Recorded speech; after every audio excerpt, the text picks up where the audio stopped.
I woke up that morning with a strange mix of anticipation and anxiety coiling in my stomach like a tightly wound spring. It was my 40th birthday, a milestone I had spent weeks preparing for with meticulous care and cautious excitement. The dinner reservation at Bella Luna had been secured months ago, and I had personally selected every guest, every dish, every detail down to the color of the wine labels. For once, I wanted to be the center of something, not the planner, not the fixer, not the background support system everyone leaned on. Just me, surrounded by the people I loved, celebrating 4 decades of giving my all. Before I continue narrating the story of Claire Whitmore, please consider giving this video a like, share it, and subscribe to the channel. I moved through my morning routine in silence, the house still quiet from sleep and absence. David had left early for a quick meeting, though he assured me he'd be back in time to get ready together. Tiffany had already gone to Emma's house the night before, saying she needed help with something school-related, though the vague excuse had raised red flags in my mind. Still, I chose not to dwell on it. Not yet. I was determined not to let paranoia spoil what I wanted to believe would be a beautiful, affirming evening. The dress I had picked was still hanging in its garment bag, a soft black silk number with understated elegance that felt like a visual embodiment of everything I had worked so hard to become. I laid it gently on the bed and sat down beside it, fingers grazing the fabric as I imagined the night ahead. The glow of candlelight, the warmth of laughter, the clinking of glasses raised in my honor. My parents had RSVP'd yes immediately, gushing on the phone about how proud they were and how they'd never miss it. Even Grant had given a vague thumbs up during Sunday dinner when I reminded him of the date. That same dinner, I had watched him fidget with a leather notebook while I described Bella Luna's wine list, the guest seating, the menu options I had curated with the chef. I hadn't realized then what he was scribbling, hadn't asked, because for once I wanted the night to be about me, not his latest impulsive venture. I had hoped the universe would let me have this one thing without interference. I didn't know that within days he would announce the party of the year, a last-minute backyard barbecue with fire pits and kegs and live music, and that it would fall on the same exact day as my birthday. When he casually dropped the date, August 18th, my stomach had dropped with it. I reminded him firmly that it was my birthday and we had already made plans. He laughed, genuinely laughed, and said, "Oh, come on, sis, it's just dinner. You can still come after. The real party doesn't start until it gets dark." The audacity stunned me silent, while the rest of the family leaned in toward his notebook, captivated by his party schematics like they were looking at blueprints for the Taj Mahal. Mom was already suggesting which relatives would love to come. Dad was talking logistics, parking, catering, bathroom access. Even David asked if he needed help setting up tents or power outlets. I sat there, invisible, as my milestone birthday became a scheduling inconvenience. Not one person reminded Grant that I had made plans first. Not one person said, "Hey, this is her day." That night, I lay in bed with the quiet whir of the ceiling fan and the weight of being irrelevant pressing against my chest. I told myself it was just a misunderstanding, a poor coincidence, that surely my family would come through for me. I clung to that lie like a life raft in the rising tide of my own doubt. I didn't want to believe I had become the background to someone else's chaos. I didn't want to believe that my own family would rather roast hot dogs in Grant's backyard than sit beside me at Bella Luna. The day of, I lit a candle in the kitchen, more for ambiance than scent, and made a cup of tea I didn't drink. The house remained silent except for the occasional buzz of my phone, not texts from guests, but notifications from social media reminding me what today was. Facebook memories of past birthdays, mostly. None from this year. My RSVP list had gone from 20 confirmed to 6 the week before, but I still told myself people would show. I checked my makeup 3 times, adjusting my lipstick and brushing invisible specks of mascara from beneath my lashes. The dress hugged me perfectly, and I paired it with the gold necklace David had given me years ago, the one I wore only on special occasions. This felt like one, even if it was already threatening to collapse around me. My heels clicked against the hardwood floors as I walked through the empty house, the echo sounding lonelier than silence. I gave myself one last glance in the mirror, told myself I looked radiant, and locked the front door behind me. Bella Luna greeted me with soft lighting and polite smiles from the staff, who remembered me from the booking. The table for 10 looked too large now, stretching like a cruel joke in the center of the room. Antonio, the maitre d', leaned in and asked gently if I'd prefer a smaller setup. I nodded once, not trusting my voice to hold if I spoke. He removed 7 place settings with silent precision, while I sat alone with a glass of wine I couldn't taste. Marcus from my design team arrived first, punctual and warm, with a bottle of rosé and a sheepish grin. Jennifer from accounts came next, all wide eyes and, "Oh no, where is everyone?" while fumbling with her purse and a store-bought card. The Williams from across the street showed up together, both of them looking unsure but trying their best to be present and cheerful. That was it. 4 people, 3 colleagues and a neighbor couple, seated at a table meant for family. We made small talk over appetizers, laughter too loud and a little forced, dancing awkwardly around the empty seats. No one mentioned the obvious. No one asked about David or Tiffany or my parents or Grant. It was a dinner party wrapped in the skin of something important, but the meat of it was missing. I kept checking the door, hoping it would open and someone would walk through with an apologetic smile and arms full of flowers. But the only thing that came was the message. My phone buzzed against the linen tablecloth with a suddenness that made my heart leap. I glanced down, expecting a message from David or Tiffany explaining some mix-up, some last-minute change of plans. Instead, the screen displayed 3 chilling words. "Call me. Urgent." The sender was an unknown number, though the area code was local. I stared at it, unsure whether to feel hope or dread swelling in my chest. Before I could decide, the phone lit up again, this time with an incoming call from the same number. I excused myself politely from the table, clutching my clutch like a shield as I walked toward the dim hallway near the restrooms. I answered with a hesitant, "Hello," my voice shaking with a mixture of vulnerability and premature anticipation. A woman's voice responded, low and rushed, like someone speaking in secret. Is this Grant's sister? The one who was supposed to have the dinner tonight?"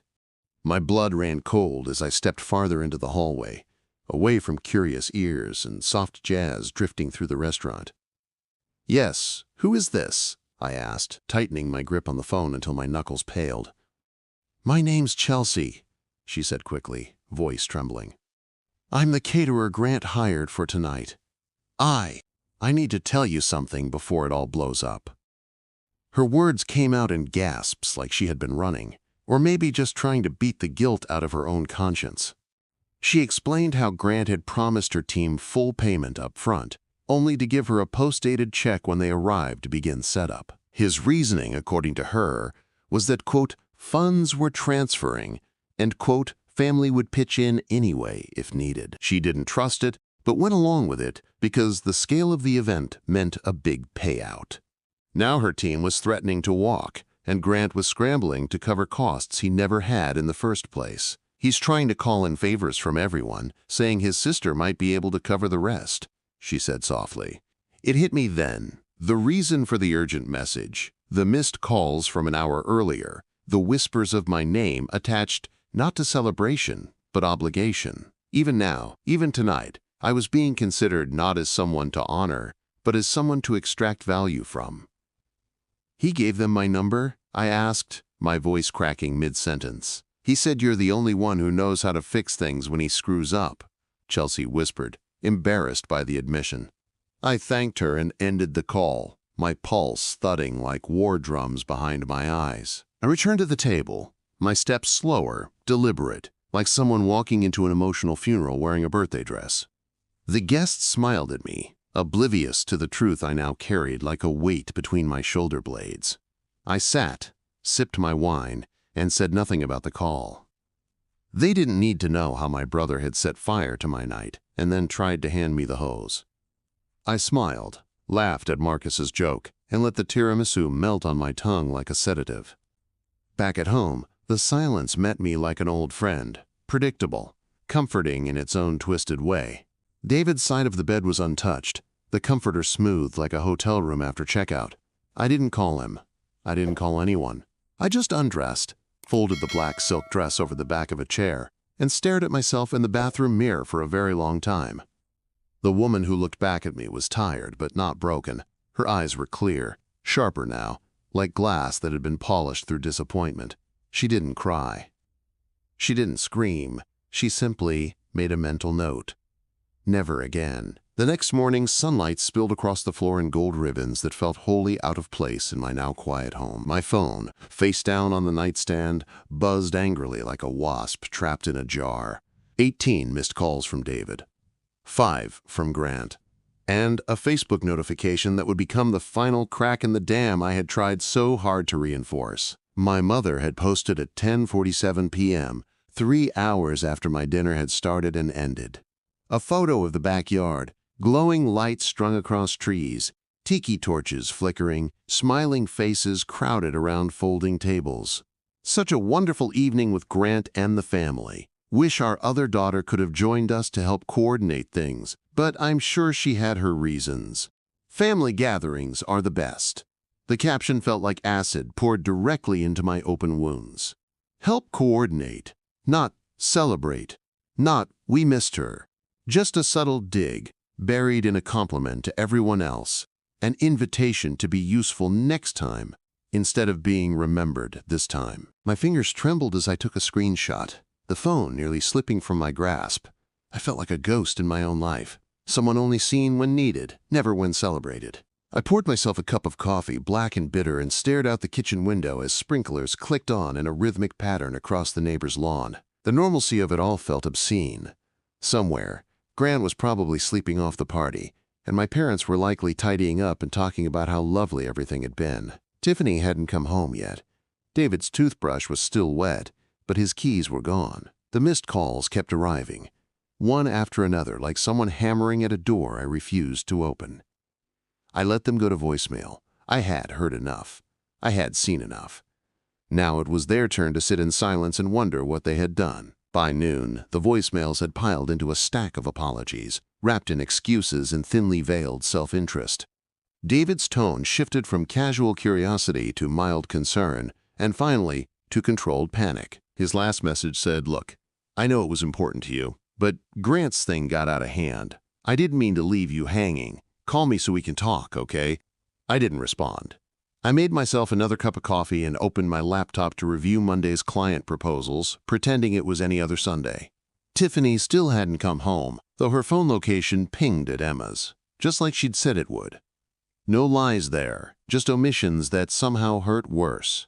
She knew what night it was, and she chose laughter over loyalty. Mid-afternoon brought a knock at the front door, soft and almost guilty in its rhythm. I hesitated before opening it, half expecting David with flowers or worse explanations. Instead, it was Mrs. Williams from across the street, holding a small bakery box and looking unsure of whether she should smile. "You left before we could sign your card," she said gently, "and I thought maybe you'd want some leftover cake." I took the box with a grateful nod, unsure whether to thank her or cry. "That's very kind," I managed, stepping aside to let her in. She waved it off and stayed rooted on the porch. "I don't want to intrude," she said, "but I just wanted you to know we saw what happened, and I'm so sorry." Her words cracked something in me that I hadn't even realized was still intact. I bit the inside of my cheek to keep from unraveling, nodding silently as I clutched the box like a lifeline. "Thank you," I whispered, and closed the door gently behind her. I set the cake on the kitchen counter but didn't open it. The thought of sweetness made my stomach turn. That evening, Tiffany returned home wearing one of Emma's hoodies and smelling faintly of smoke and marshmallows. She looked at me briefly, gauging the emotional temperature like someone checking for rain. "Hey," she said, voice casual. "Sorry I didn't make dinner. Emma's parents didn't want us driving after dark." I nodded once, refusing to let her see the ache behind my eyes. "Did you have fun?" I asked, keeping my voice even and unaccusatory. She blinked, caught off guard by the question, then gave a half shrug. "It was wild," she said, a small smile tugging at her lips. "Grant went all out. There was a taco truck and a band and everything. Of course there was. Of course he had spared no expense for the party he hadn't even budgeted for." I looked at my daughter, at the quiet self-assurance on her face, and wondered when she had learned to treat me as optional. "Glad you had fun," I said simply, then turned back to my laptop as if her absence had been expected.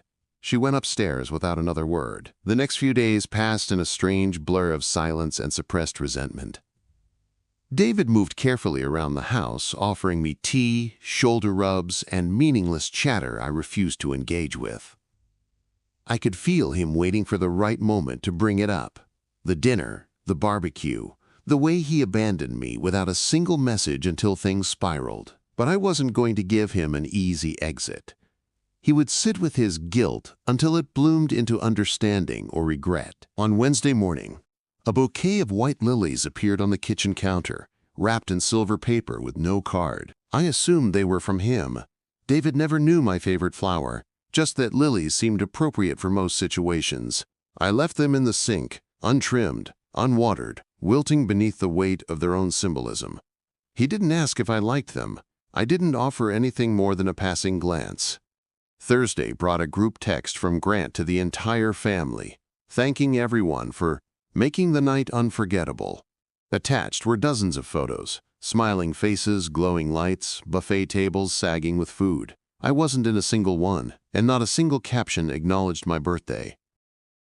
Just one long digital celebration of his latest success, the one that cost me mine.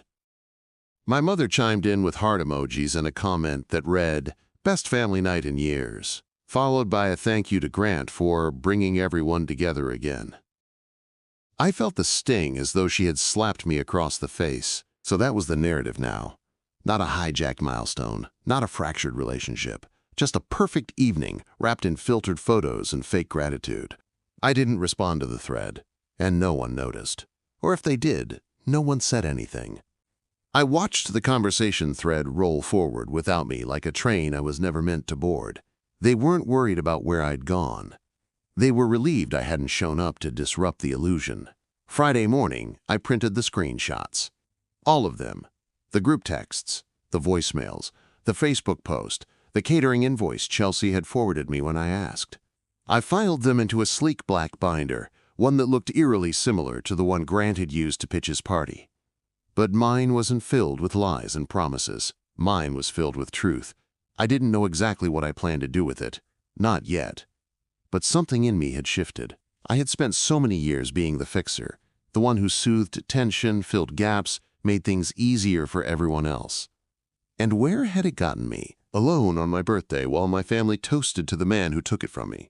I sat at the kitchen table, flipping through the binder pages one by one, my morning tea growing cold. Each printed word, each image, each time-stamped voicemail became another stitch in the armor I was building for myself. This wasn't about one night anymore. This was about a lifetime of being everyone's support beam and no one's priority, and something in me knew they would never make it right. Saturday morning came with a rare kind of silence, one that wasn't just quiet but hollow, like something essential had been removed from the house. I woke to the sound of birds outside and the faint hum of a lawnmower down the street, but inside, everything was still. David had left early again, offering nothing more than a scribbled note on the kitchen counter, helping Grant with some leftover cleanup. There wasn't a word about my birthday, or the dinner, or even the tension that now hung between us like fog. I stared at the note for a full minute before folding it neatly and placing it in the binder with the rest of the evidence. Tiffany wandered in around 11, hair messy and eyes still heavy with sleep, clutching her phone like a lifeline. She didn't speak at first, just made herself toast and hummed something tuneless while I sat with my laptop and a cup of black tea. When she finally looked up, there was a flicker of uncertainty in her expression, brief but real. "Are you still mad about the party?" she asked, like it had happened 100 years ago. I didn't raise my voice, didn't sigh, didn't say anything cruel. "I'm not mad," I said calmly, keeping my hand steady on the keyboard. "I'm just paying attention now." She blinked, confused by the answer, but didn't push. The silence stretched between us like an unspoken dare. Eventually, she grabbed her toast and went back upstairs without another word. That was the thing about my family. They only understood emotion when it came in the form of yelling or crying. Subtlety confused them. They didn't recognize boundaries unless you built them like fences. And I was starting to learn how to build. Later that afternoon, I opened my laptop and began combing through the guest list I had assembled for Bella Luna. Not to mourn the absence of those who bailed, but to catalog the few who came. Marcus, Jennifer, the Williams family. Their presence had been more than polite. It had been loyal, unprompted, and real. I sent each of them a handwritten thank you card, choosing the good stationery from the drawer and using my best pen. In each note, I acknowledged their attendance and expressed genuine gratitude for their time and presence. I made no mention of the others, no passive-aggressive hints or veiled bitterness, just gratitude.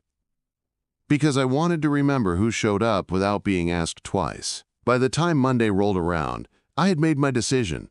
I wasn't going to fight for the spotlight anymore. I was going to remove the stage. No more organizing birthday dinners. No more RSVP tracking or carpool planning or late-night tax help for Grant's collapsing businesses. I would fulfill my obligations and nothing more. At work, I felt like a completely different person. Meetings that used to drain me now felt energizing, as if reclaiming my own time had unlocked a part of myself I had forgotten existed. The Meridian Healthcare campaign was expanding, and they asked me to present the next phase of the strategy directly to the board. It was a big deal, one that should have elicited some celebration at home. But I didn't mention it to David or Tiffany. They had already shown me what they celebrated. They cheered for spontaneity, chaos, and people who made things fun, not those who made things work. I had been the latter for too long, and it had earned me nothing but invisibility. So now, I did the work for myself. No more applause required. That night, I cooked a simple dinner, grilled salmon, steamed asparagus, and wild rice, and plated only for one. Tiffany texted from Emma's. David once again was working late. I ate in silence, lit a single candle, and listened to the rain tapping against the window like it was trying to keep me company. After the dishes were done and the kitchen wiped down, I retrieved the binder from the bookshelf and opened it on the table. Page after page of printed screenshots, voicemails transcribed in clean black ink, photos with timestamps highlighting every absence and every betrayal. It was no longer just a binder. It was a map, a record of how I got here. I didn't need it to confront anyone, at least not yet. But I needed it to remind myself that I hadn't imagined any of it. The dismissiveness, the minimizing, the way they had all turned their backs when I needed them most. Memory could lie. Documentation couldn't. That week, I got an email from Marcus inviting me to a small cocktail event for local creatives. He said some of the clients who had come to my birthday dinner would be there and were still talking about how much they enjoyed the evening. I smiled at that, not because it changed anything, but because it validated that my efforts hadn't been for nothing. Some people had noticed. I RSVP'd yes, bought a new dress in a rich navy that complemented my skin tone, and scheduled a hair appointment for the day of the event. I told no one at home. I simply marked the date on my calendar and blocked it out on my planner like any other important meeting. The event was held in a quiet rooftop lounge downtown, one with string lights and soft music and a view of the skyline that made you forget anything bad ever happened at street level. Marcus greeted me with a hug and a glass of Prosecco, then introduced me to a few contacts I hadn't met before. Conversations flowed easily, and laughter came without effort. No one asked about my brother. No one mentioned Grant's party. And in that moment, I realized something I hadn't been able to see through the noise of disappointment. I didn't need to keep chasing recognition from people who refused to give it. I could simply redirect that energy to the people who did. I could build a new circle.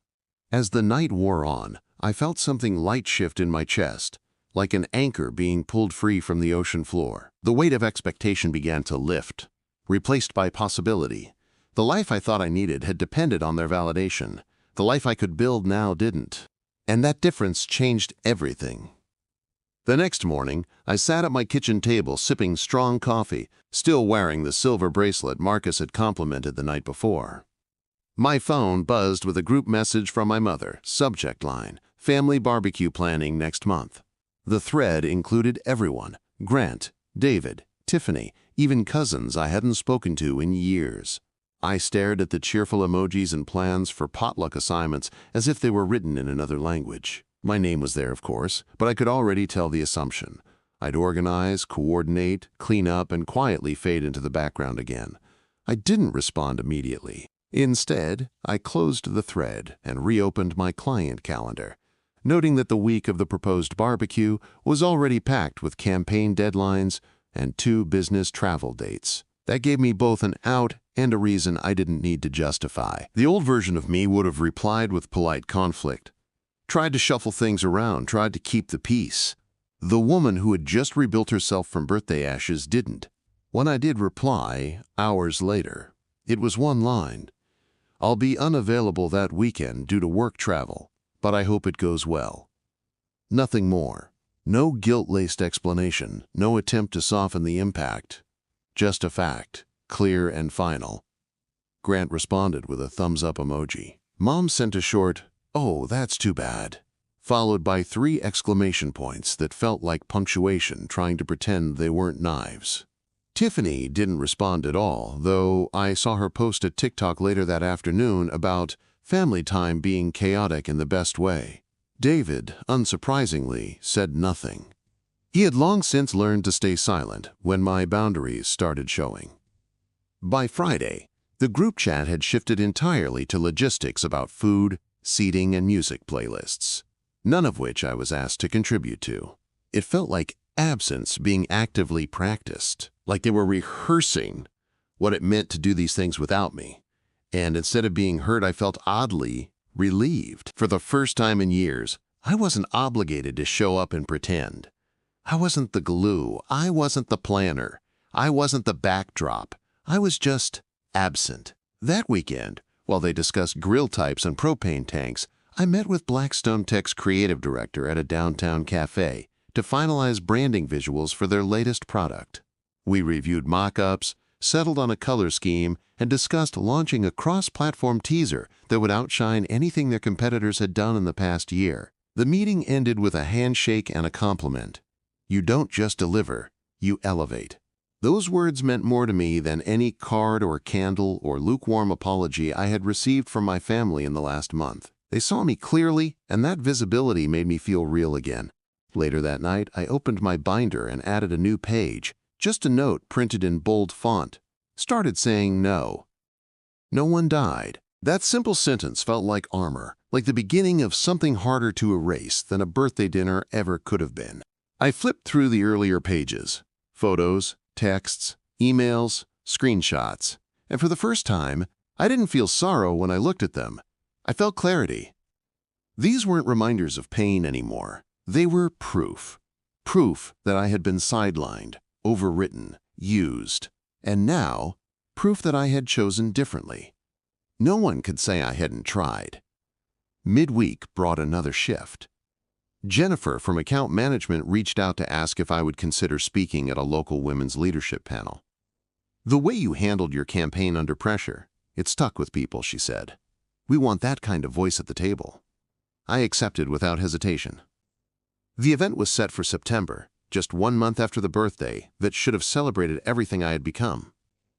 I decided then that I would market my own way, with people who had actually seen me. I started making plans, not a dinner or a party, but a gathering, a curated evening with select women from my professional circle, people who respected me for more than what I could do for them. I reserved a private room at a quiet jazz lounge downtown, one that offered soft lighting and velvet armchairs instead of folding chairs and solo cups. It wasn't a celebration. It was a declaration, a space built on intention, not obligation, and no one from my family was invited. On the day of the event, I wore the navy dress again, not for them, but for me. I applied my lipstick slowly, not because I needed to look good for photos, but because I liked the way it made me feel like I wasn't hiding. As I stood in the mirror, fastening the gold necklace David had long since forgotten giving me, I looked not at what had been taken, but at what I had built, not just the night. The woman. When I arrived, the room buzzed with warmth and honest conversation. People sharing strategies, stories, small victories that only other women in business could truly understand. I listened, participated, and when it was my turn to speak, I didn't talk about revenge or loss. I talked about recalibration, about the strength it takes to stop chasing seats at tables where you're only served scraps. At the end of the night, I stood outside the lounge as the streetlights blinked on, one by one. I didn't check my phone. I didn't scroll social media to see what Grant was posting, or whether my mother had tagged me in some passive-aggressive caption. I let the evening end on my own terms. Quiet. Complete. Mine. 2 weeks later, Tiffany asked if I could drive her to soccer practice because Emma's mom was out of town. She stood in the kitchen doorway, phone in one hand, cleats in the other, as if nothing between us had shifted. In the past, I would have immediately rearranged my schedule to make it work, but now I just looked at her calmly and said, "I have a call with a client then. You'll need to find another ride." She blinked, visibly thrown off, and muttered, "Okay, never mind," before turning away. It wasn't about punishment. It was about boundaries. I wasn't going to bend just to make things easier for someone who hadn't even acknowledged how badly she had hurt me. At 15, I knew she didn't understand the full weight of what she'd done, but that didn't excuse her indifference.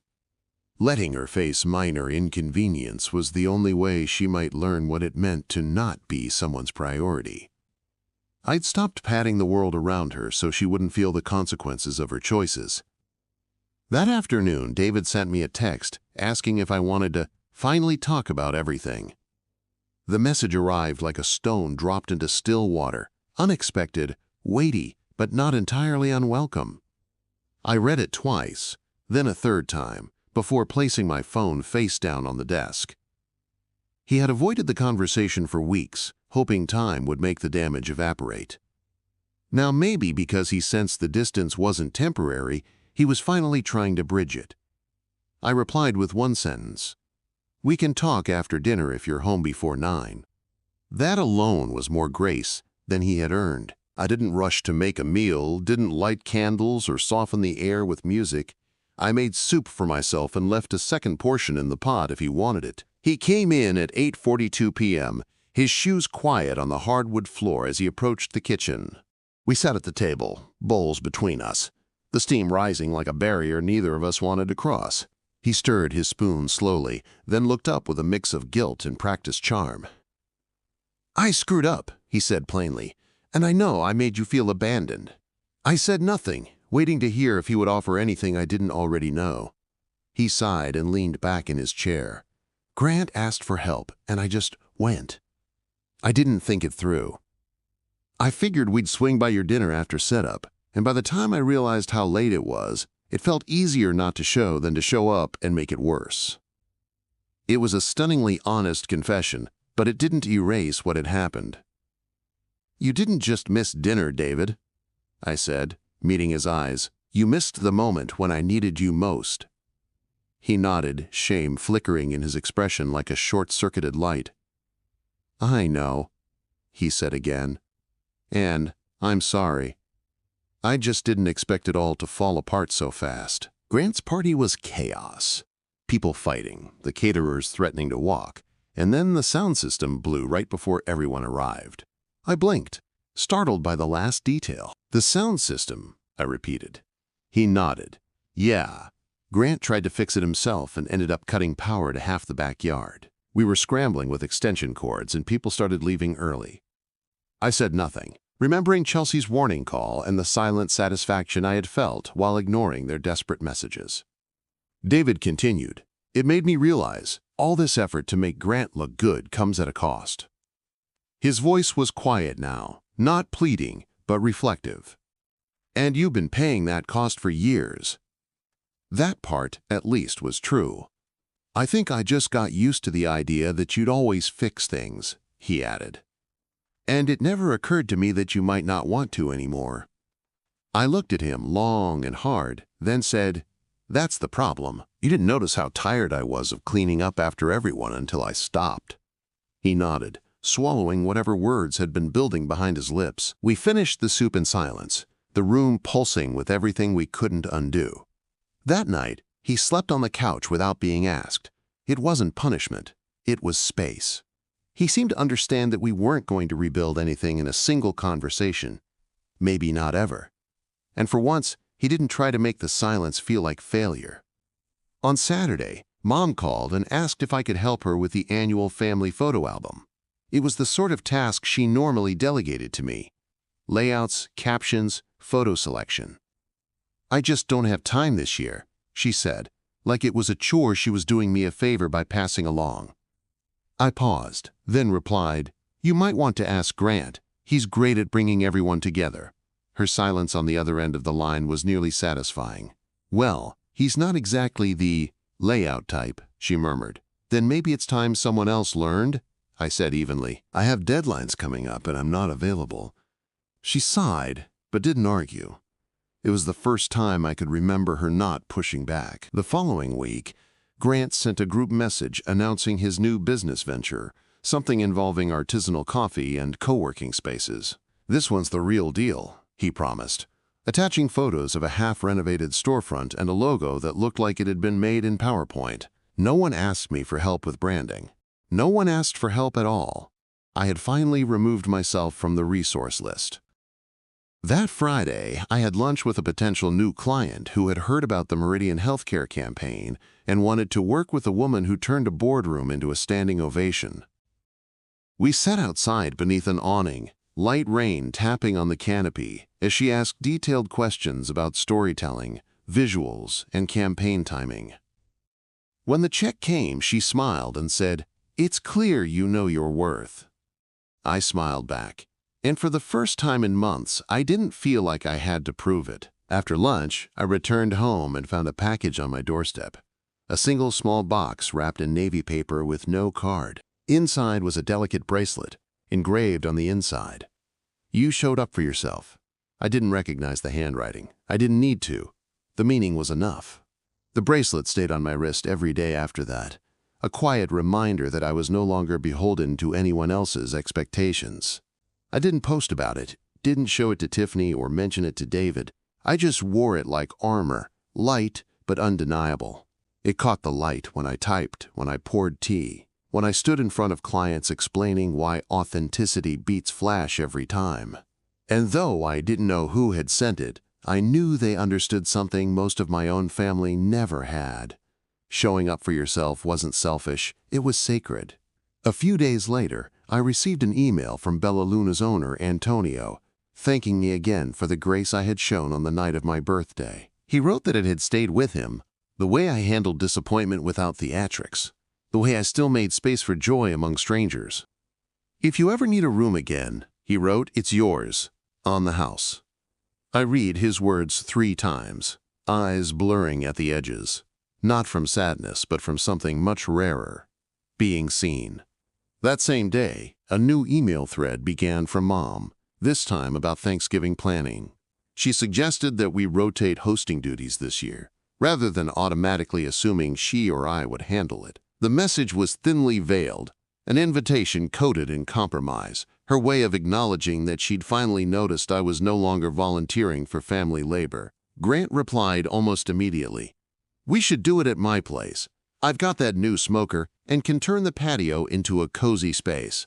Dad chimed in with enthusiasm, already asking about menu options. Tiffany responded with a thumbs-up emoji, and David followed with, "Sounds good." I didn't reply. I watched the thread develop like a spectator at a play I'd seen too many times before. Predictable, shallow, and full of people pretending not to notice what wasn't being said. No one directly addressed my silence. They just talked around it. 3 days passed before Mom sent me a private message. "Would love to have you there, sweetheart. Everyone's really excited. Let me know?" I stared at the blinking cursor in the reply box, my fingers hovering over the keys like they were made of glass.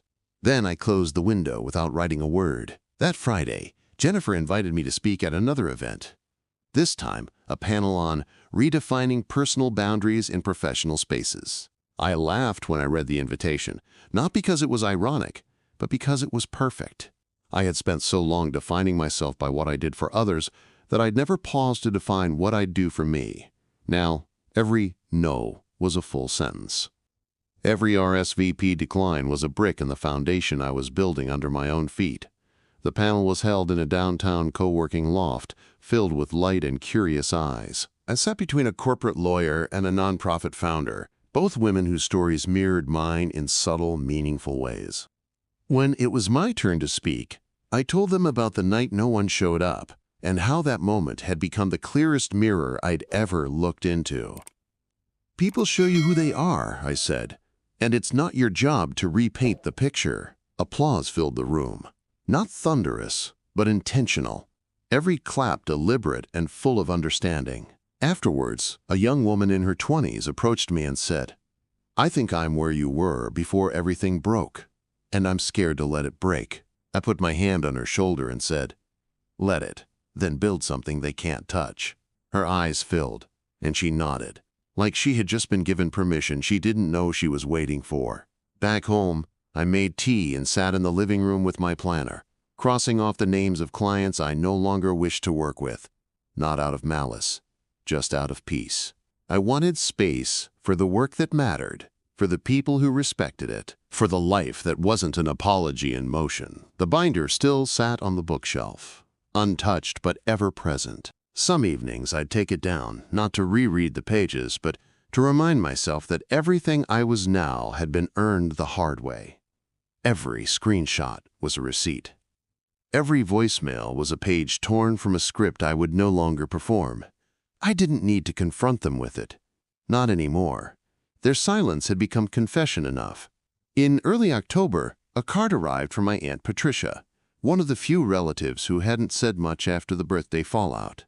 Inside, she wrote, "I'm sorry I didn't reach out sooner. I should have come to the dinner. I see that now. Happy belated birthday, and thank you for always showing up, even when no one noticed." I didn't cry. I didn't feel vindicated.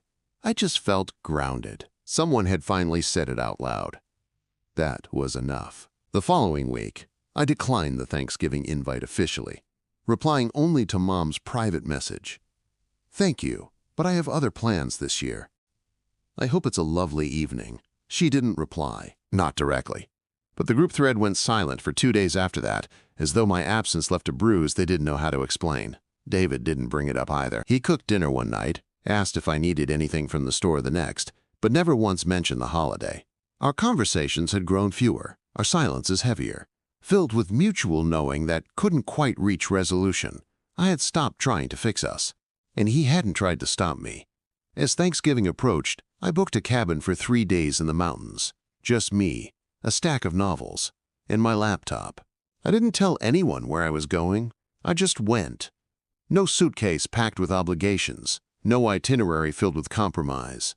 Just peace, finally paid for in full. The cabin stood tucked beneath towering pines, its windows facing a lake that mirrored the gray November sky. I arrived the evening before Thanksgiving, driving through winding roads with only soft jazz and the sound of my own breath for company. Inside, the air smelled faintly of cedar and old books, and the silence felt like something sacred. I unpacked slowly, setting my favorite mug on the counter, stacking paperbacks beside the fireplace, and placing my laptop closed on the writing desk by the window. There were no sticky notes here, no calendars or reminders, just uninterrupted stillness. That first night, I lit a fire and wrapped myself in the thick wool blanket the owner had folded across the armchair. I sipped chamomile tea, not because I needed comfort, but because I had learned how to give it to myself. Outside, a soft snow began to fall, delicate flakes landing on the porch railing like unspoken promises. My phone buzzed once around 9 p.m., a message from David that simply said, "Hope you're okay. Tiffany asked about you." I read it and said nothing, letting the message sit in my inbox like unread mail. I had no obligation to return. Thanksgiving morning arrived without fanfare, just birdsong and cold light stretching across the cabin floor. I made eggs and toast, sat by the fire, and started reading a novel I had promised myself I'd finish 6 months ago. No one called, no one texted. The only sound was the quiet rustle of pages and the soft crackle of wood turning to ash. At noon, I walked down to the lake, the air sharp against my cheeks, the water still and silver. The dock creaked under my weight as I sat on the edge, feet dangling just above the water. I thought of the long dining table that was probably already set at Grant's house, turkey half-carved, wine glasses full, conversations flowing easily. I didn't wonder what they were saying about me. I didn't care. Around 3, my phone buzzed again, this time with a photo. It was from Tiffany. The picture showed the family gathered around the table, smiling. She had added one line beneath it, "Missing one important person today." I stared at it for a long time, emotions shifting in my chest like tectonic plates. I didn't respond. Not because I wasn't moved, but because I needed to be sure her words weren't another placeholder for guilt. I had spent too many years accepting crumbs and calling them affection. She needed to feel the space my absence left, not just notice it. Real understanding couldn't be texted. It had to be lived. That night, I made myself pasta, with garlic and olive oil, simple and perfect, and poured a glass of wine from a bottle I had picked just for the trip. I toasted nothing and no one. I ate slowly, savoring each bite like an act of rebellion. There was power in solitude when it was chosen. And I had chosen this. Back at home 3 days later, the silence was different, not heavy, not strained. David greeted me at the door with a tentative smile and helped carry my bag inside. We didn't say much beyond that. He didn't ask about the cabin. I didn't ask about the dinner. In the following weeks, the house began to rearrange itself around my new boundaries. Tiffany was more cautious now, her requests more measured, her presence more thoughtful. I could see her watching me, trying to understand the rules of this new version of me. Sometimes she'd sit at the kitchen counter while I worked and just be there. Not asking, not taking, just witnessing. One evening, as I cleaned out old papers from the hall closet, I found a stack of birthday cards I'd never opened, ones mailed from distant relatives who weren't close enough to know about Grant's party. I sat on the floor, surrounded by coats and broken umbrellas, and opened each one slowly. Most were generic, but a few contained warm memories, funny notes, even a check from Aunt May for treating yourself to something frivolous. I smiled, not because the contents were remarkable, but because they were proof that not everyone had forgotten. Sometimes we miss the small kindnesses because we're too focused on the loud betrayals. By mid-December, the first flakes of winter settled across the yard, softening the harsh lines of the world outside. I watched them from my home office, the same space where I had once created birthday invitations with trembling excitement. Now the desk held contracts, branding guides, and a framed quote that read, "You don't have to set yourself on fire to keep others warm." A gift from Marcus after our last team meeting. I kept it front and center. One morning, as I made coffee, Tiffany came downstairs wearing the gold bracelet I hadn't seen since last Christmas. She wore it like a question, unspoken, but heavy. "You gave this to me," she said quietly, glancing at the charm. I forgot how much it meant. I nodded, unsure whether to speak or wait. She looked at me then, not through me, not past me, but directly at me. "I'm sorry, Mom, for everything. I should have been there. I didn't realize how much it would hurt you."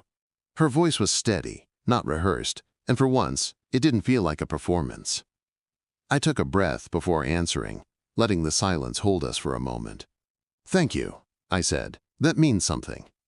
I didn't say it's okay, because it wasn't. But I didn't push her away either. That afternoon, I cleared a new section in my binder. Not to document pain, but to start recording moments of change. A new tab labeled After. It felt like a threshold, and I was finally ready to step through it. Christmas came with more snowfall than usual, blanketing our street in a soft hush that made even passing cars sound polite. I didn't host, didn't volunteer, didn't coordinate gift lists or suggest menus.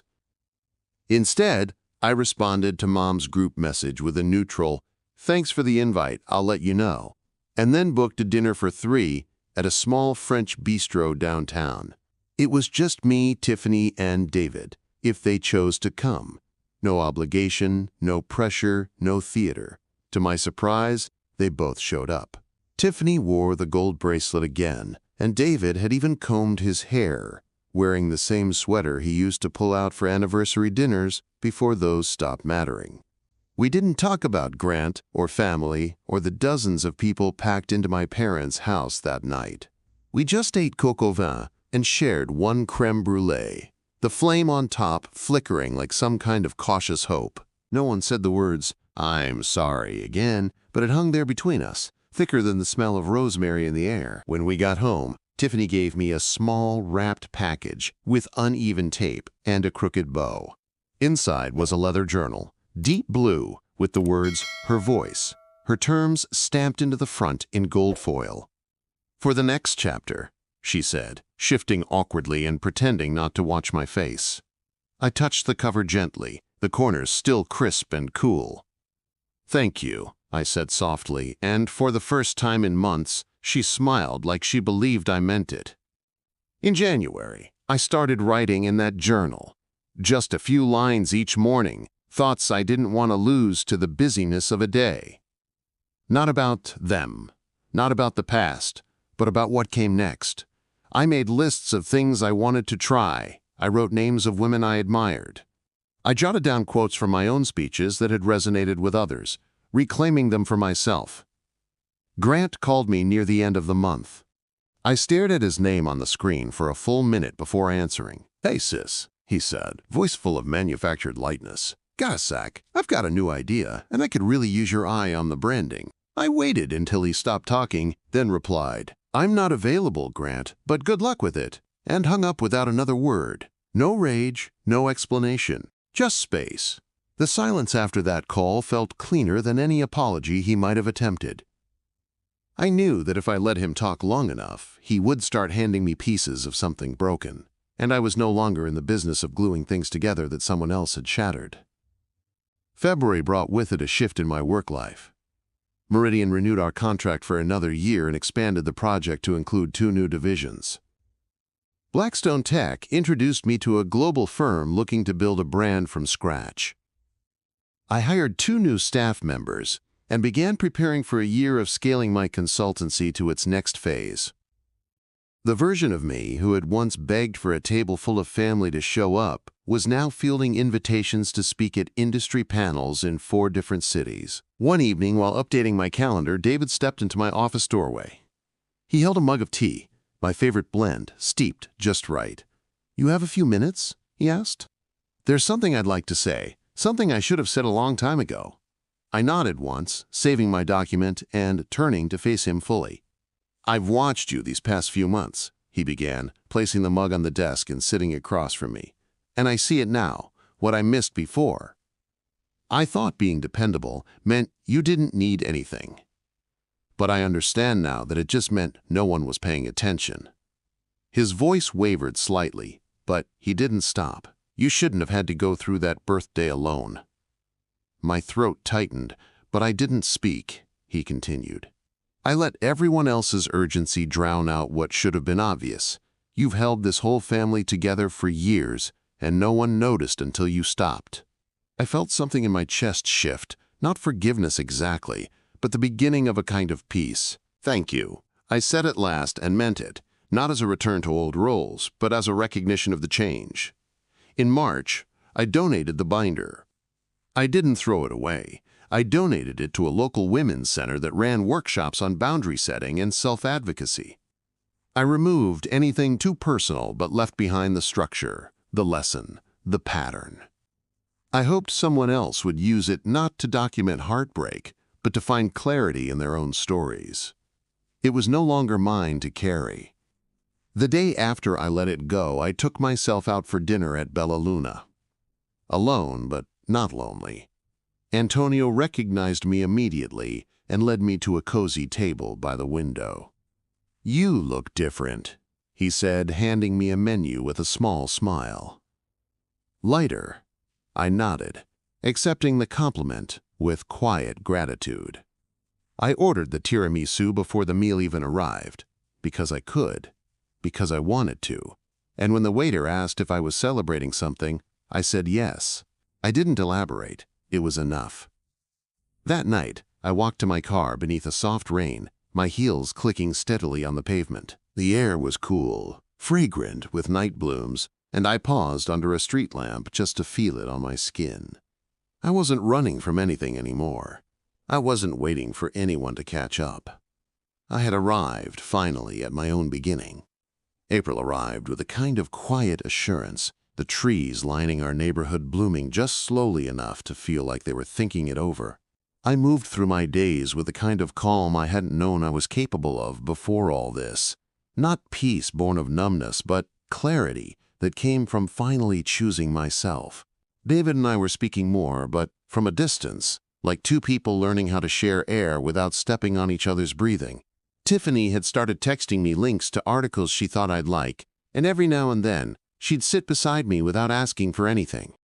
We weren't fixed, but we were rebuilding, slowly, with truth in the foundation this time. The family group chat had gone mostly silent for a while. No more flurries of messages about gatherings or emergencies that expected me to drop everything. Then, one Sunday morning, Mom sent a photo of Grant standing in front of a newly painted building with a generic-looking sign that read, "The Grind Lab." It was his new venture, apparently open for business, offering coffee, Wi-Fi, and, quote, curated collaborative energy.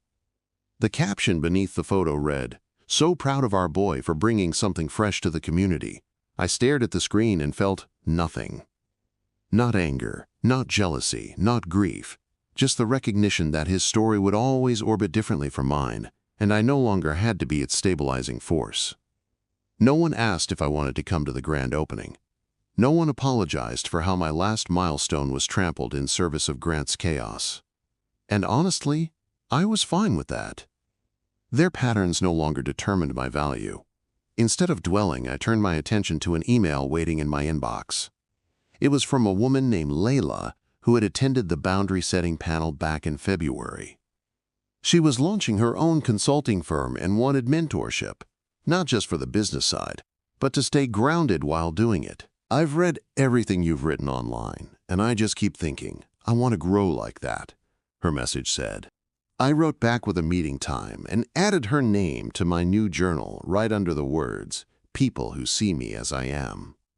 That weekend, Tiffany asked if we could go shopping together, not for anything in particular, just to browse, maybe grab smoothies after. We drove into the city with the windows down, our playlist alternating between her music and mine, and, for once, we didn't bicker over volume or song choices. She tried on 3 pairs of sunglasses at one boutique, asking my opinion on each, and when I laughed at one oversized pair, she laughed too. No eye roll, no teenage disdain.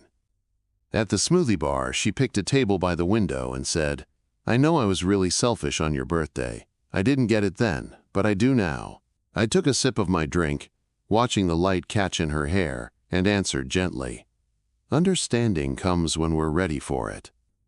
She nodded like she was still learning how to carry that kind of accountability. "I want to do something for your next one," she said quietly, not forcing a plan, just offering presence. "You don't have to make it up to me," I replied. "Just be there." That evening, I received a package on our front porch. No return address, just a small white box with clean handwriting. Inside was a photo. It had been taken by Jennifer during my dinner at Bella Luna, and in it, I was smiling. Not a wide, performative grin, but something subtle and real. I was leaning forward slightly, mid-laugh, with a glass of wine raised, surrounded by people who had chosen to show up.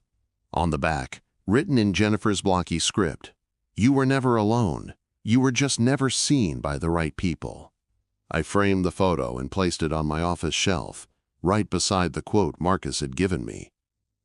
Some nights, when the house was quiet and the lights dimmed low, I'd glance at it and remember that even in my lowest moment, there had been witnesses, real ones.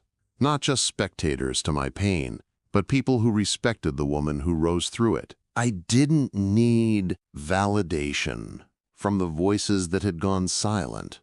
I had created my own echoes. When May came, I launched a podcast, just a soft start, 1 episode a week, recorded from my home office with a microphone I bought on impulse. I called it Unmuted, and each episode focused on navigating boundaries, self-respect, and unlearning guilt, disguised as loyalty. The first one had a modest download count, but the emails that followed made it clear. I wasn't alone. There were women everywhere walking away from tables that had left them starving. I was just giving language to what they'd already begun to feel. One listener wrote, "Your story made me realize I'm not difficult. I'm just done apologizing for needing space." Another said, "I canceled a dinner with people who never show up for me and took myself to my favorite restaurant. For once, I didn't cry at the table. I printed those messages and taped them into my journal. Page by page, I was building a legacy rooted not in sacrifice, but in self-recognition, and I was finally proud of it. By the time summer bloomed, I had already begun sketching out ideas for a book, part memoir, part guide, part refusal to shrink. I didn't tell anyone at first, not even Marcus or Jennifer. It felt like something I needed to nurture privately, like the first good idea after a long winter. I outlined chapters while watching sunsets on the porch, the air thick with honeysuckle and new possibility. I titled the document When They Didn't Show Up, because that's where the story had started, but not where it ended. On the anniversary of that night, my birthday, I didn't plan a dinner, I didn't book a venue, I didn't send out invitations. I made a reservation for one at Bella Luna, sat at the same table, and ordered the same cake. When Antonio asked if I wanted to leave space for guests, I said, no. Tonight, it's just me. And it was enough. Thank you for listening to Claire's story. If you're yet to subscribe, please consider doing so before watching another story on the channel.